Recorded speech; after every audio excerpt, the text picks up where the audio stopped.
Muito bem, então, queridos. Vamos dar continuidade aqui na nossa confissão de fé. Estamos no capítulo 6, que fala a respeito da queda da raça humana e da separação de Deus. Vamos ter nove pontos a tratar aqui, então hoje eu vou correr um pouquinho mais para dar tempo da gente fazer em 2 aulas aí, tentar. Não vamos nos limitar a isso, se precisar levar mais tempo, levaremos, mas eu acho que dá para correr bem. Se você não tem o caderninho, lá atrás tem vários caderninhos, se você quiser pegar para acompanhar, se for mais fácil para você. Se não, você pode acompanhar pelo slide. Pode acompanhar pelo slide.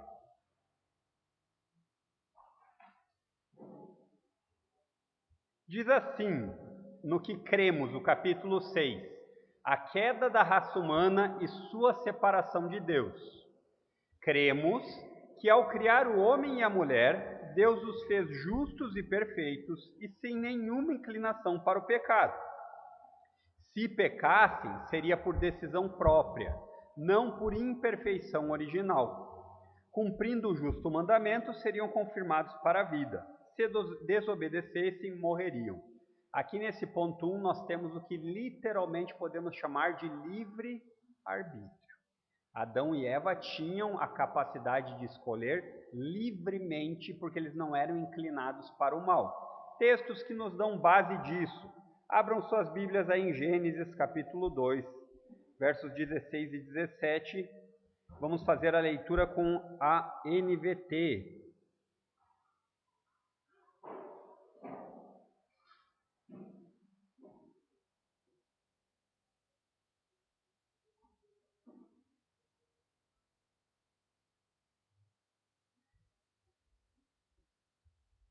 Versos 16 e 17. Diz assim: Mas o Senhor Deus lhe ordenou: coma à vontade dos frutos de todas as árvores do jardim, exceto da árvore do conhecimento do bem e do mal. Se você comer deste fruto, com certeza morrerá. Então a ordem que existia aqui para Adão e Eva é que eles poderiam aproveitar, mas eles tinham limitação. Eles não podiam fazer o que eles bem entendessem. Livre-arbítrio não quer dizer que eles não tinham responsabilidade de acordo com o que Deus ordenou, certo? Livre-arbítrio aqui é a ideia clara de que eles sim não tinham inclinação para o mal. É isso que nós temos que ter bem claramente quando nós pensamos em livre-arbítrio. A Bíblia fala que o homem continua tomando decisões. A gente que escolhe as coisas, sim, mas o que nós escolhemos não é mais livre. Nós estamos sempre influenciados por algo, seja tradição, seja sociedade, seja costume, que está enraizado no pecado, certo?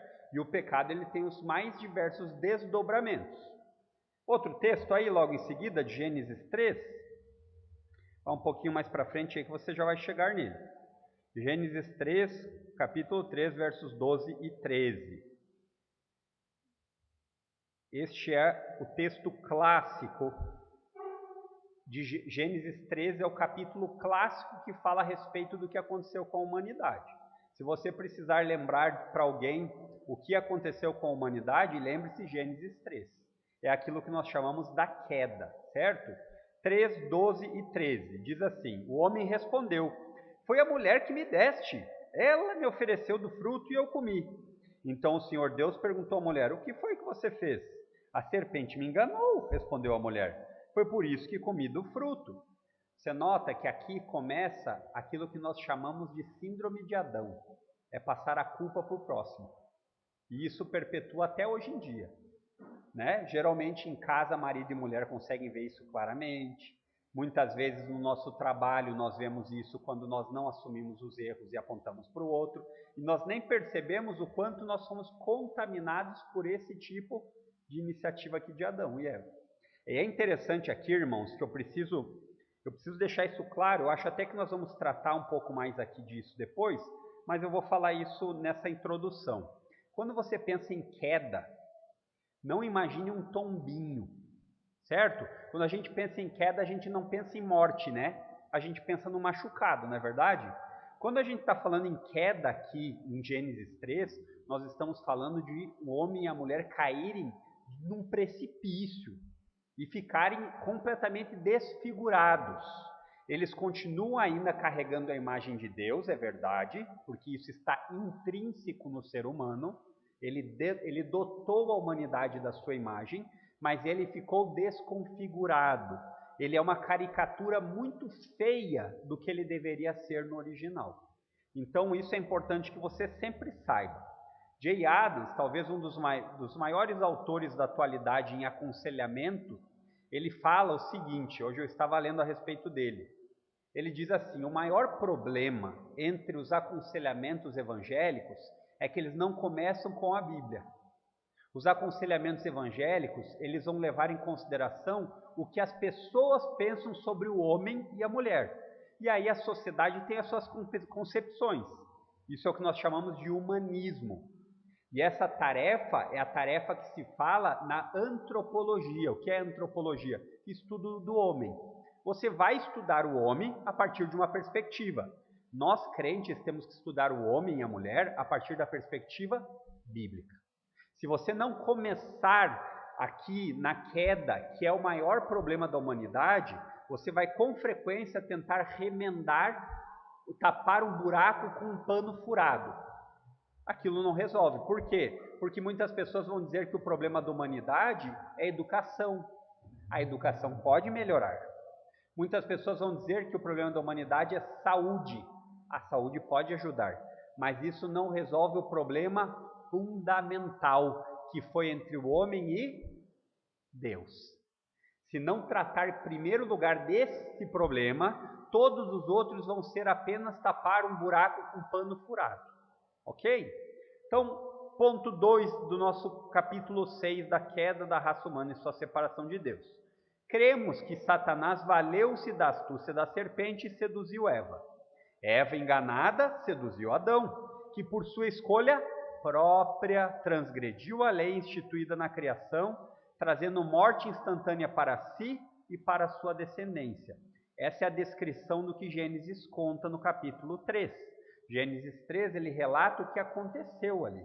E é interessante, irmãos, que muitos estudiosos do hebraico, que é o texto original aqui, eles dizem que a construção de Eva sendo tentada por Satanás, é muito provável que Adão estivesse enxergando todo aquele episódio e não tivesse feito nada. Interessante, né? A ideia é de que ele tinha tanta consciência daquilo que ele não pode ser indesculpável. Essa é a ideia. E eu creio que é bem provável, é bem possível que isso tenha acontecido. Por quê? Porque o representante da humanidade sempre começa com Adão. E parece que o negócio foi tão ligado que é provável que ele estivesse lá como um espectador. Sabe aquele espectador que fica olhando e não toma coragem de tomar uma atitude? Parece que isso aconteceu. Vamos ler em Gênesis 3 aqui. Vou ler aqui com vocês o capítulo 3. Diz assim o capítulo 3. A serpente era o mais astuto de todos os animais selvagens que o Senhor Deus havia criado. Certa vez ela perguntou à mulher: Deus realmente disse que vocês não devem comer do fruto de nenhuma das árvores do jardim? Nota que aqui Satanás, ele não precisa ficar muitas vezes fazendo muito esforço, ele sugere o erro. Ele já começou aqui dizendo assim: Deus realmente disse que vocês não devem comer do fruto de nenhum... Não foi assim que Deus falou. E aí Eva responde: podemos comer do fruto das árvores do jardim, respondeu a mulher. É só do fruto da árvore que está no meio do jardim que não podemos comer. Deus disse: não comam e nem sequer toquem no fruto daquela árvore. Se o fizer, morrerão. Não sei se Eva aqui está sendo um canal de revelação, mas a Escritura não diz lá que era isso, que eles não podiam nem tocar. Ela não diz. Talvez aqui já induzida ao erro, ela começa a se atrapalhar. E aí ele diz assim: é claro que vocês não morrerão, a serpente respondeu à mulher. E não é hoje a artimanha que Satanás continua fazendo? Não precisa se preocupar em desobedecer seus pais. Não vai acontecer nada. Eles talvez nem saibam tanto quanto vocês. Não precisa se preocupar em respeitar as leis, porque as leis muitas vezes são injustas. Você nota que a mentira, ela nem sempre vem completa. Às vezes ela vem como uma sugestão. E aí ele continua dizendo, Deus sabe que no momento em que comerem do fruto, seus olhos se abrirão e como Deus conhecerão o bem e o mal. O que ele sugestionou para Eva, Deus é mau, porque ele não quer que vocês desfrutem como ele desfruta.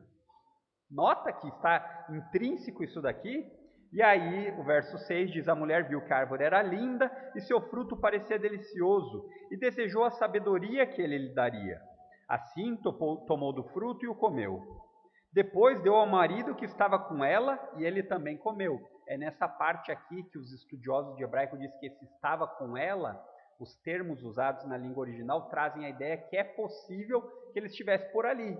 Porque muito tempo atrás, quando eu aprendi a ler esse texto e tudo mais, eu imaginava que Adão estava lá carpindo, cuidando do jardim, e aí ele chega como se ele tivesse sido tomado de surpresa. O que aconteceu? A Eva está entendendo? Mas não parece ser isso que o texto leva a ver. Verso 7, naquele momento seus olhos se abriram e eles perceberam que estavam nus. Por isso costuraram folhas de figueiras umas às outras para se cobrirem. Quando soprava a brisa ao entardecer, o homem e sua mulher ouviram Deus caminhando pelo jardim e se esconderam dele entre as árvores. Então o Senhor Deus chamou o homem e perguntou, onde você está? Aqui está uma prova de que Deus não é onipresente, não é onisciente, Ele não sabe todas as coisas. Queridos, é claro que Deus sabia onde é que eles estavam. Você que teve filhos pequenos ou tem, você nunca chegou em casa, seu filho se esconde atrás da cortina ou coisa assim, e aí você diz assim, onde é que está o meu filho? A ideia é muito similar. Deus sabia onde é que eles estavam, mas Ele queria que eles se manifestassem. E aí ele diz assim, ele respondeu, ouvi que estava andando pelo jardim e me escondi, tive medo pois eu estava nu. Quem disse para você que estava nu? Perguntou Deus, você comeu do fruto da árvore que eu lhe ordenei que não comesse? Aí agora começa a síndrome de Adão. Olha, eu comi. O homem respondeu, foi a mulher que me deste. Ela me ofereceu do fruto e eu comi, como se o bonito não tivesse uma opção. Ele poderia escolher não comer. Aqui ainda existia o livre-arbítrio sem influência. Então o Senhor Deus perguntou à mulher, o que é que você fez? A serpente me enganou, respondeu a mulher, foi por isso que comi do fruto. Então o Senhor Deus disse à serpente, uma vez que você fez isso, maldita é você entre todos os animais, domésticos e selvagens. Você se arrastará sobre o próprio ventre e rastejará no pó enquanto viver. Farei que haja inimizade entre você e a mulher, e entre a sua descendência e a descendência dela. Ele lhe ferirá a cabeça e você lhe ferirá o calcanhar. Aqui nós temos uma mensagem do Evangelho sendo pregada do que vai acontecer. E o que está falando sobre a serpente, está falando como uma simbologia do que vai acontecer com Satanás. Ele vai ser derrotado, ele já foi derrotado por Cristo na cruz. Aqui nós estamos olhando para trás, né? Moisés escreve aqui olhando para frente. Nós olhamos para trás. Moisés olha para a cruz futura. Nós olhamos para a cruz passada. E todos nós precisamos olhar para a graça futura. E aí ele diz assim, a mulher lhe disse, farei mais intensas as dores de sua gravidez, e com dor você dará à luz, seu desejo será para seu marido, e ele a dominará. E ao homem disse, uma vez que você deu ouvidos à mulher, e comeu da árvore cujo fruto ordenei que não comesse, maldita é a terra por sua causa. Olha quem que é o responsável maior. Quem que amaldiçoou todas as coisas? Aquele a quem era o representante da criação. Então, a diferença entre homem e mulher não é em qualidade e nem em valor. Homem e mulher têm a mesma qualidade e o mesmo valor. A diferença entre homem e mulher, para a Bíblia, é teológica. Deus criou primeiro o homem e ele é o representante. Por isso, o homem, ele lidera. Mas isso não quer dizer que o homem é superior à mulher. Esses são aquele tipo de engano que a pessoa escuta a palavra submissão ou ser submisso e ela entende uma ideia de uma pessoa sendo escravizada. Não é essa a ideia. Por toda a vida terá muito trabalho para tirar da terra seu sustento. Ela produzirá espinhos e ervas daninhas, mas você comerá de seus frutos e grãos. Com o suor do rosto você obterá alimento, até que volte à terra da qual foi formado. Pois você foi feito do pó e ao pó voltará. E aí ele agora continua contando, descreve como que eles foram expulsos daquele lugar maravilhoso. Então, a queda da raça humana, ela precisa ser entendida como um ato de rebeldia contra Deus. Por desobedecer a Deus, o homem pecou, por consequência, toda a humanidade. Porque em Adão existia uma representatividade, certo? Isso muitas vezes os teólogos chamam de liderança federal, a ideia do cabeça. Por exemplo, o presidente, ele toma decisões e muitas vezes elas, por mais que você não concorde, elas vão recair sobre você. No caso de Adão ainda é mais grave, porque ele é o que começou, ele é o pai da humanidade. Então também existe um sentido aqui seminal de transmissão de herança genética. E essa transmissão de herança genética é pecaminosa. Olha para um bebezinho e você diz assim: ele faz tudo o que ele não deveria e eu não ensinei. Porque isso vem de fábrica, você não precisa fazer. Você tem o trabalho, sabe do quê? De aparar os cardos e os abrolhos, os espinhos, os espinheiros. A desobediência é natural. Por isso Provérbios fala que a vara é o remédio para a tolice, para a estultícia. Porque com a correção da vara, a criança vê que aquilo lhe faz mal. Conceito certo sobre disciplina. Então, número 3 aqui, capítulo 6, queda da raça humana e separação de Deus. E aqui está tranquilo? Tranquilo, né? Cremos que no pecado e consequente separação de Adão e Eva diante de Deus, todos nós também pecamos e somos separados da presença gloriosa do Senhor, pois eles eram os representantes da raça humana, pelo que a morte passou a todos os homens e seu estado natural é de inimizade contra Deus e corrupção. Exatamente o que eu falei. Um pecou, todos pecaram. Quando Romanos 3:23 diz que nós estamos debaixo do pecado, a ideia é de que você está soterrado, que a humanidade está embaixo disso, não existe como você sair para respirar. O pecado ele afundou na humanidade. E por isso todos pecaram e estão destituídos da glória de Deus. A amizade com Deus não existe na queda. Ela foi interrompida, ela acabou. Certo? É isso que o pecado fez. É a morte espiritual. Adão não morreu imediatamente quando ele pecou. Ele ainda viveu mais tempo. Mas a morte ali prefigurada era a morte espiritual. A separação de Deus dos homens. Romanos 5:12-19. Abra aí na sua Bíblia.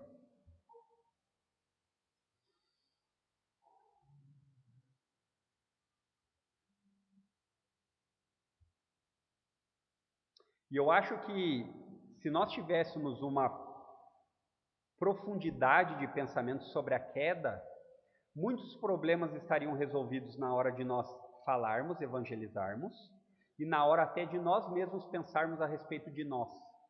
Porque muitas vezes o problema do orgulho que nós temos é por não sabermos nossa posição diante de Deus. Diante de Deus nós estamos perdidos. Romanos 5:12 e depois verso 19 diz assim: Quando Adão pecou, o pecado entrou no mundo e com ele a morte, que se estendeu a todos porque todos pecaram. Mas eu não estava lá com Adão. Sim, você estava, como o Adão era seu representante e ele também é seu pai, porque ele é o pai de toda a humanidade. E aqui é importante, o pastor Fernando já falou bastante aqui, irmãos, mas é importante que você relembre. Gênesis é um livro histórico. Existe história ali. Nós não estamos contando conto de fadas aqui. Para Paulo, Adão é real. Para Jesus, Adão é real. E se Adão não é real, nós temos diversos problemas. Então, nunca abandone a teologia bíblica para colocar outro tipo de princípio no começo das coisas. Parta da Bíblia. A Bíblia diz que Adão e Eva foram seres reais. E essa explicação da queda só é possível por causa da criação de Adão e Eva. Agora pula lá para o 19. Diz assim: Por causa da desobediência a Deus de uma só pessoa, muitos se tornaram pecadores. mas por causa da obediência de uma só pessoa a Deus, muitos serão declarados justos. Primeiro Adão, um modelo imperfeito, não conseguiu obedecer até o fim. Pagou o preço por isso, a morte. Segundo Adão, Cristo, vem como representante da humanidade para fazer aquilo que Adão não conseguiu. E aí ele pagou o preço invertido, porque ele não deveria morrer, ele obedeceu, mas ele morreu no lugar de desobediência. Interessante isso, né? Aí você consegue entender onde está a injustiça. Ah, mas por que Deus não faz tudo o que eu peço? Porque você é inimigo, começa por aí. Quem poderia reclamar de injustiça? A única pessoa era o Filho, só Jesus. Outro texto importante aqui que já expusemos na igreja, pula lá para o final da sua Bíblia, lá em Tito, capítulo 1, verso 15.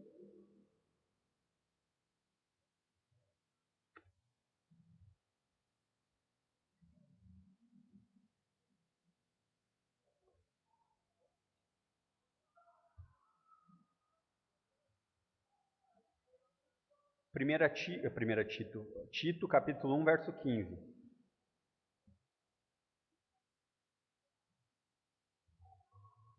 E essa consideração aqui de Paulo a Tito, ela é muito interessante, porque ele está falando a partir do que os cretenses, eles tinham várias pessoas influentes em seu meio, em que eles chamavam de profetas. E ele parte de uma frase de um desses profetas, que os cretenses acreditavam, para trazer esse ensinamento. É muito interessante isso. Ele diz assim, verso 15: para os que são puros, tudo é puro. Mas para os corruptos e descrentes, nada é puro, pois tem a mente e a consciência corrompidas. O que ele está dizendo aqui? Ele está dizendo que não importa quanta bondade o ser humano faça, se ele não tiver resolvido o problema dele principal, que é com Deus, seu Criador, as boas obras dele não são vistas com Deus como algo louvável. E isso choca as pessoas, porque eu fico pensando, já me peguei pensando várias vezes, então você está querendo me dizer que um descrente que constrói um hospital para ajudar pessoas é algo ruim? Não, eu não estou dizendo isso. Eu estou dizendo que ele não tem favor nenhum diante de Deus por fazer isso. E muitas vezes o que ele faz é justamente para isso, para poder mostrar que ele é uma pessoa boa. Mas diante de Deus ele diz assim, ó, pois nada é puro, pois tem a mente e a consciência corrompidas. O que é uma mente e uma consciência corrompida? É uma mente e uma consciência que não pensam direito. O que é não pensar direito? É não entender Deus a partir do que Ele é. Lembram da música? Eu sou o que Ele diz que eu sou. E Ele é o que Ele diz que Ele é. Eu não posso colocar coisas em mim e nem em Deus. Eu tenho que partir da minha consciência e da minha mente, fazendo uma leitura da humanidade a partir do que Deus diz que é e a partir do que Ele diz que Ele é. E aí o verso 16 é mais interessante ainda, ele diz assim: afirmam que a conhecem a Deus, mas o negam por seu modo de viver. São detestáveis e desobedientes e não servem para fazer nada de bom. E o fazer nada de bom aqui novamente é importante você ter a perspectiva. Não são coisas positivas na humanidade, são coisas que glorificam a Deus. Então não importa o quão boa seja a sua obra, se você não tiver uma consciência a respeito de quem Deus é, essas obras não valem nada. E isso começa a enraivecer as pessoas.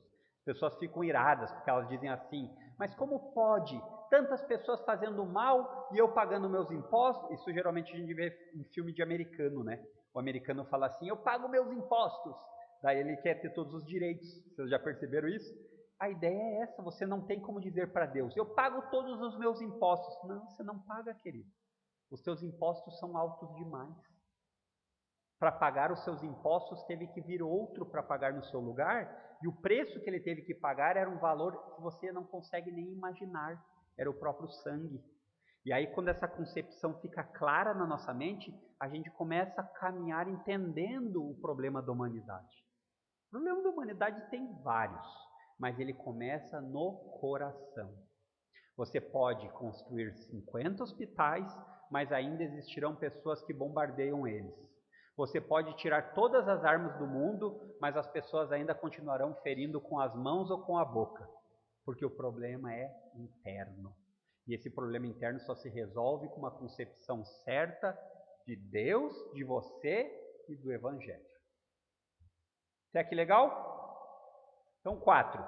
Cremos que da corrupção natural surgem todas as transgressões, pelo fato de o homem ter ficado incapaz e contrário a todo o bem, tendo a sua inclinação agora para o mal. É aquilo que nós falamos. Toda a humanidade nasce em pecado.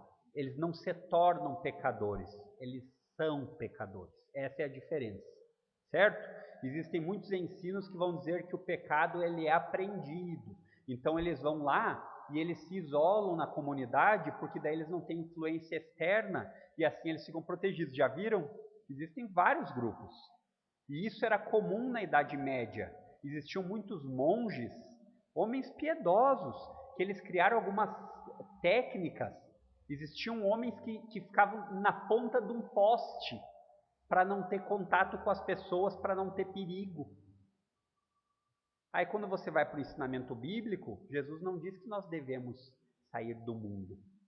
Ele não disse que nos tiraria do mundo, ele disse que nos livraria do mal.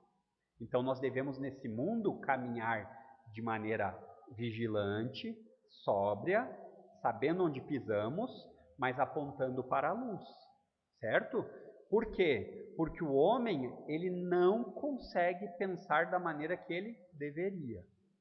Continuando, entendemos que o pecado é incredulidade, rebelião, transgressão da lei de Deus e orgulho. Talvez aqui desse para começar com o orgulho, desencadeando todos os outros, né? Porque parece que o orgulho sempre é a porta de entrada dessas coisas. O pecado é qualquer ato ou pensamento que não se conforma com o padrão santo e justo de Deus, expresso na forma de mandamentos nas Sagradas Escrituras.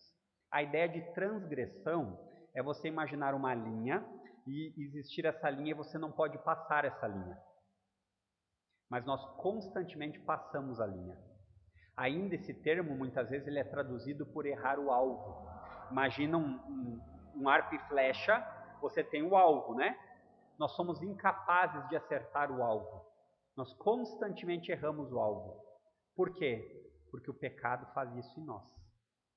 Então, é importante que você saiba que o pecado não é uma escolha errada sobre alguma coisa, como costumeiramente a gente vê. Por exemplo, pintei a parede aqui de bege, ou marrom, vai? E ficou feia. Daí você diz assim, nossa, que pecado que ficou feio. Até se entende o que a pessoa está querendo dizer, mas o pecado está a milhares de quilômetros de pensamento disso. O pecado é relacionado a Deus, primeiramente. Hoje a ideia de pecado, ela é até bonita. Você vê pessoas com nomes de lojas, né? Pecado não sei das quantas. Você vê muitas vezes as pessoas falando de maneira zombando a respeito do pecado. Ah, mas todo mundo peca. E aí a gente tem na Bíblia bem claramente Paulo falando sobre isso, né? Ok? Então qual o texto nós podemos abrir? Abra aí em Tiago, está pertinho de Tito, se você estava em Tito. Tiago 1, 14 e 15.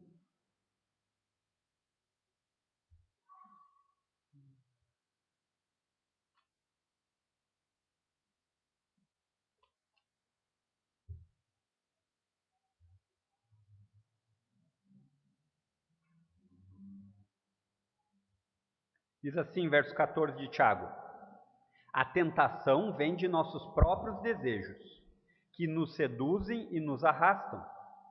Esses desejos dão a luz ao pecado, e quando o pecado se desenvolve plenamente, gera a morte. Interessante a tradução da NVT. A ideia aqui é uma ideia de concepção. Pensou num filho? Essa é a ideia. Primeiro você tem o pensamento. Uma vez que você concebeu o pensamento, você vem no ato.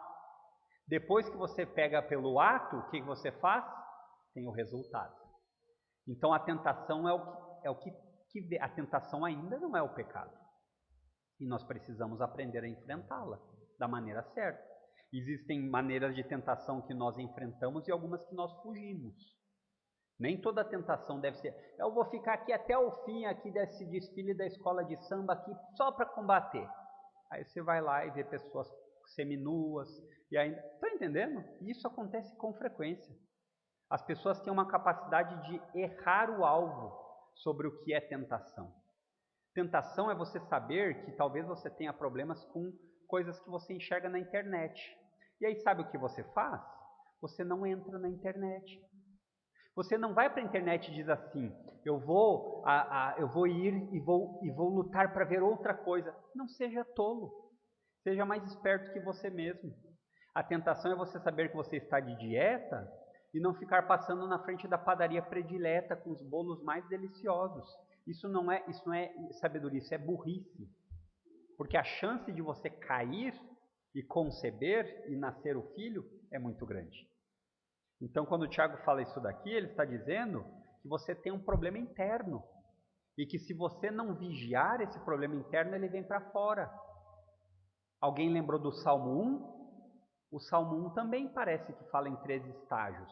Você percebe conversas frívolas, conversas tolas, e você tem a oportunidade de passar e não ficar sentado na roda. Mas daí parece que existe uma consequência, a pessoa senta, e depois de sentar ela gosta tanto que ela está ambientada e ela já conversa na mesma linguagem. Jovens, isso é um alerta para vocês principalmente. Porque no meio dos jovens existe muitas coisinhas que entram bobinhas, mas que quando a gente menos percebe, a gente está sendo tolo. Não vale só para os jovens, vale para nós também adultos. Quando você vai querer ver um filme, por exemplo, que é um filme de comédia, eu acho que falta a gente orar um pouco mais para Deus trazer filmes de comédia engraçados sem precisar serem apelativos, né? Porque é inacreditável como as pessoas precisam sempre errar o alvo para ser uma coisa boa, vocês já perceberam? E o curioso é que se não for assim, não faz sucesso. Por quê? O Tiago está dizendo aqui. Abra aí em Gálatas agora, Gálatas 5, 19 a 21.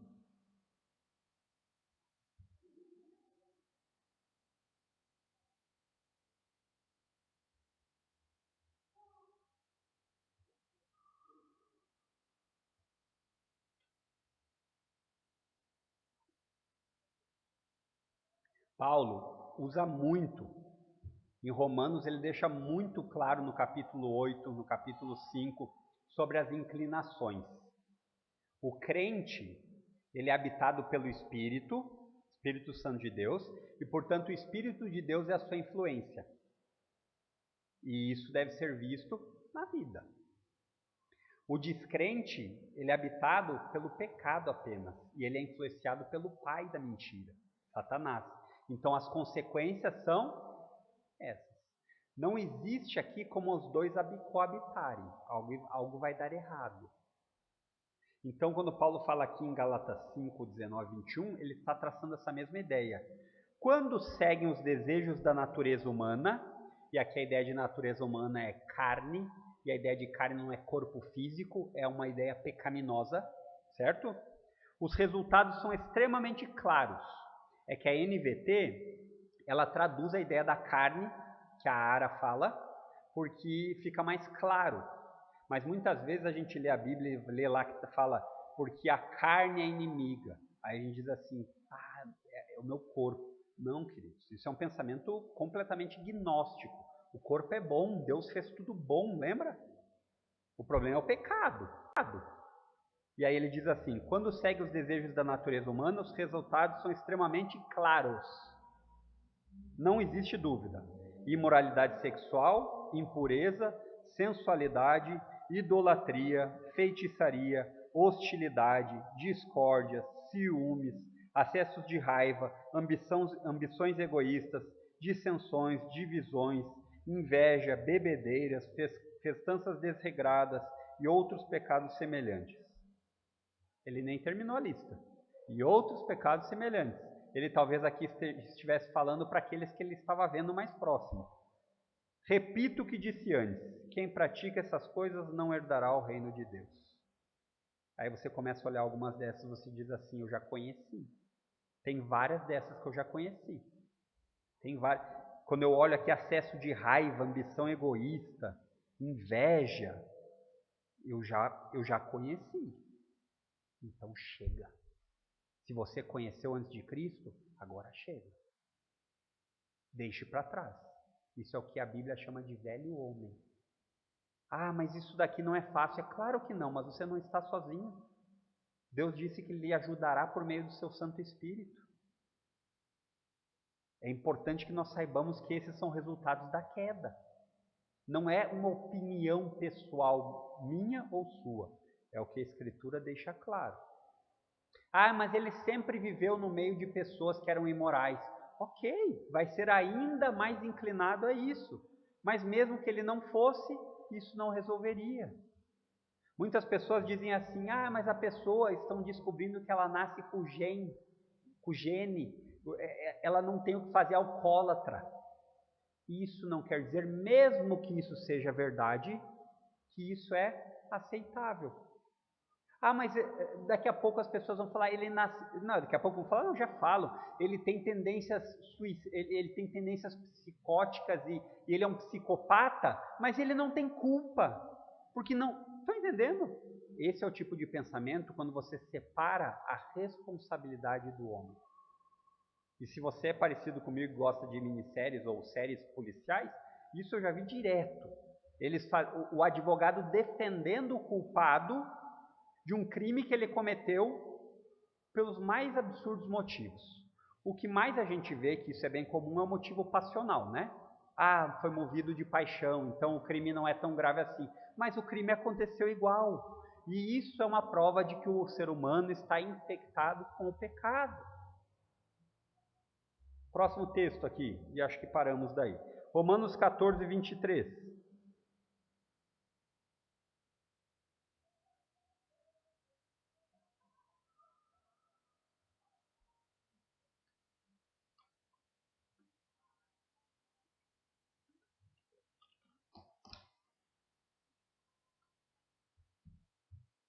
Aqui Paulo está falando a respeito de várias convicções de pessoas mais frágeis na fé, de outras já mais robustas, que já aprenderam. E ele termina dizendo o seguinte, a respeito de comida, né? Porque existiam muitas comidas que não eram bem vistas, porque poderiam ter sido sacrificados a ídolos, poderiam ter sido comprados em lugares de feitiçaria. E aí ele diz assim, se você tem dúvidas quanto ao que deve ou não comer, será culpado de comer, pois vai contra suas convicções. Se faz qualquer coisa sem convicção, está pecando. Aqui ele está falando relacionado a Deus, relacionado àquilo que você sabe. Então, muitas vezes, você vai em dúvida, não vá. Sempre me lembro dessa piadinha, né? Não é uma piadinha. Você vai querer ir para a praia, agora nem sei se tem mais, porque a última vez que eu fui foi meio de noite, não deu para ver. Tem uma plaquinha em espanhol, está em dúvida? Não se adelante. Né? Tem dúvida? Não vá em frente. A dúvida é um sinal perigoso. Os crentes, eles devem agir por fé e convicção. Eles não devem ficar tentando o Senhor. E isso acontece, sabe quando? Quando a gente inventa coisas da nossa mente e quer que o Senhor dê um jeito.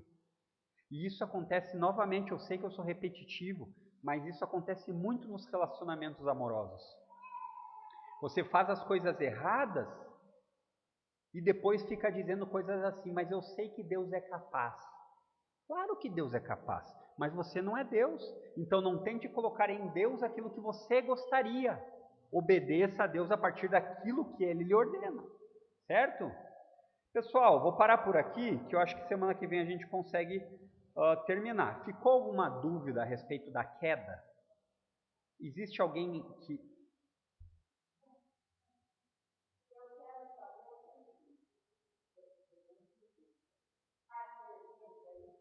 Achei que essa pergunta não ia vir, né? Achei que essa pergunta não ia vir. Muito bem. Essa não é uma resposta tão fácil. A serpente, ela sempre foi um símbolo de sagacidade, sempre foi um símbolo de preocupação e de caos no Oriente Médio, porque nós devemos lembrar que Moisés escreve olhando para trás, por uma revelação. Então, ou se a serpente aparentava, Satanás aparentava uma serpente, ou se ele estava na serpente, né? Não sei, mas é atribuído Apocalipse à serpente claramente como sendo Satanás, é uma figura. Daí talvez algumas pessoas argumentariam assim, mas se ele possuiu a serpente, não estaria então o pecado entrando antes da desobediência de Adão? Não necessariamente, porque o verso 15 do capítulo 2, eu acho que vou abrir aqui com vocês, parece sugerir que Adão deveria ter um cuidado com a criação, guardando ela. E essa palavra guardar, ela não é apenas cuidar para que as coisas fiquem tudo certinho, mas ela está relacionada muitas vezes com a ideia de você proteger de algum mal que pudesse existir. Na Bíblia não nos revela, então assim, eu creio que era uma serpente, mas não acho que a gente possa afirmar categoricamente. Por quê? Porque a serpente era um símbolo muito utilizado para o mal. Tanto a serpente quanto o dragão, né? Deixa eu só achar esse texto de Gênesis 2 para dar base ao que eu estava falando.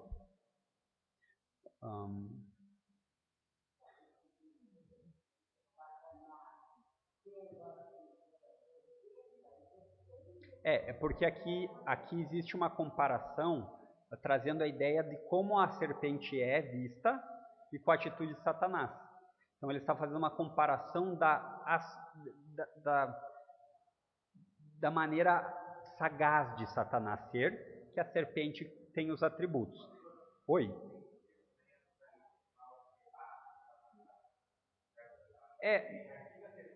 Não, esses eu falei já, né? De Apocalipse 20 também. Isso fica claro, mas isso não tira essa pergunta se era uma serpente. Ela quer saber se era uma serpente literal. Lá de Apocalipse nós sabemos que é uma serpente simbólica, né? Dragão e tudo mais, que é uma figura de destruição e tudo. Mas eu creio que pode ser, mas não posso afirmar. O verso 15, porque se nós fazemos isso, nós temos que dizer que existiu um mal de alguma forma entre a criação e a queda do homem, que é possível, porque o pecado ele efetivamente entra na criação por causa da desobediência de Adão. Ele é o culpado, mas isso não quer dizer que não existisse. O texto do capítulo 2 de Gênesis, verso 15, diz assim: O Senhor tomou o homem e o colocou no jardim do Éden para cultivar e o guardar. E esse guardar, na Bíblia, ele nunca está relacionado apenas de você fazer as atividades diárias. Muitas vezes ele poderia estar se relacionado com algum tipo de problema que poderia existir, mas nós não sabemos qual o certo. Acho que não respondi, né?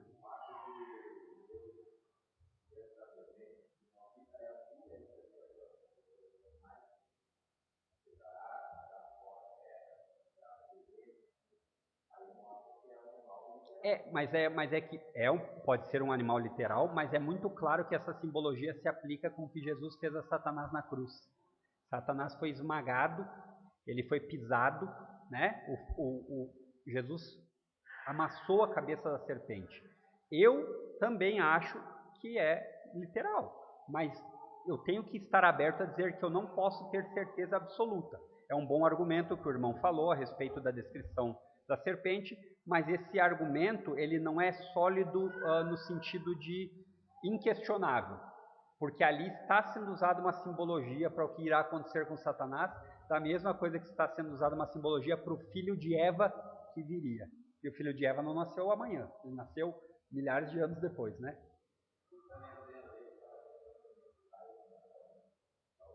Okay.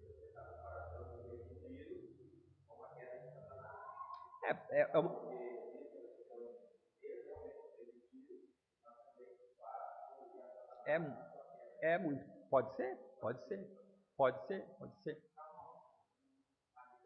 Deu abertura e isso aí que acontece. Tá bom. Se é sobre outro assunto, eu não vou ficar responsável.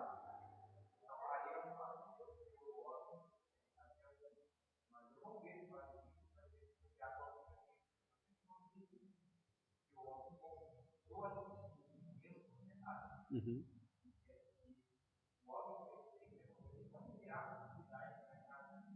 Uhum. Vamos ler o texto de Gênesis 1, que fala a respeito disso, de como que Deus criou.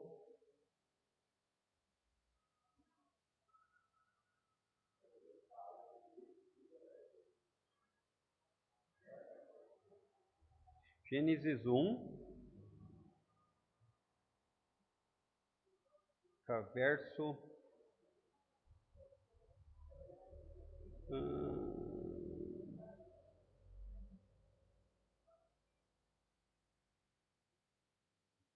É no finalzinho do 1, né? Pronto, vamos lá. Verso 29 do capítulo 1 diz que Deus criou os seres humanos à sua própria imagem, a imagem de Deus os criou. Se isso não passa a perfeição, eu não sei como é que nós vamos chegar mais próximo disso. E por que que eu deixo a perfeição aqui? Porque eles não tinham mácula para serem separados de Deus. Então, nós nunca podemos pensar perfeitos no homem no sentido da perfeição de Deus. E quando você fala aqui da perfeição pela possibilidade de pecar que não existirá mais, sim, mas isso é muito mais um argumento conclusivo do que uma imperfeição do primeiro homem. A imperfeição dele não estava intrínseca nele, mas na sua volição, na sua vontade. Ele poderia escolher ou não, né? Essa é a diferença. Penso que a ideia de bom aqui na tradução, que Deus criou tudo muito bom, é a ideia de que é muito perfeito, porque Deus não faz meia boca, né? Ser bom é mais ou menos eu e você ali capinando um mato, e aí eu olho para ti, tu acha que ficou bom, Fábio? Tá bom. Deus não é assim, né, gente? Deus é perfeito, então quando ele diz que é bom, não é meia boca, o negócio é bom mesmo. Se ele, eu creio, Fábio, que nós deveríamos assim, se o texto dissesse Deus criou mais ou menos, aí beleza. O teu argumento é, ele poderia pecar, poderia, mas por isso que veio uma ordem, não peque. Não peque.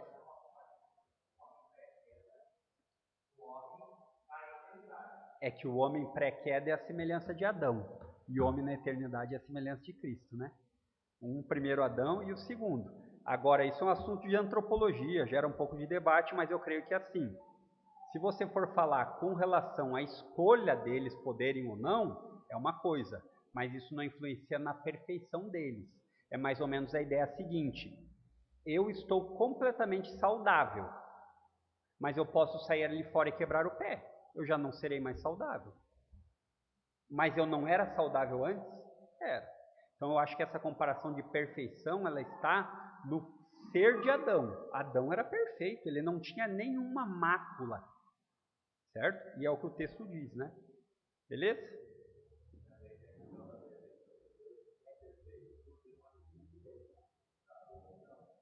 É o que eu acabei de falar, né? Vamos orar então, queridos? Feche os olhos uma vez mais. Oi.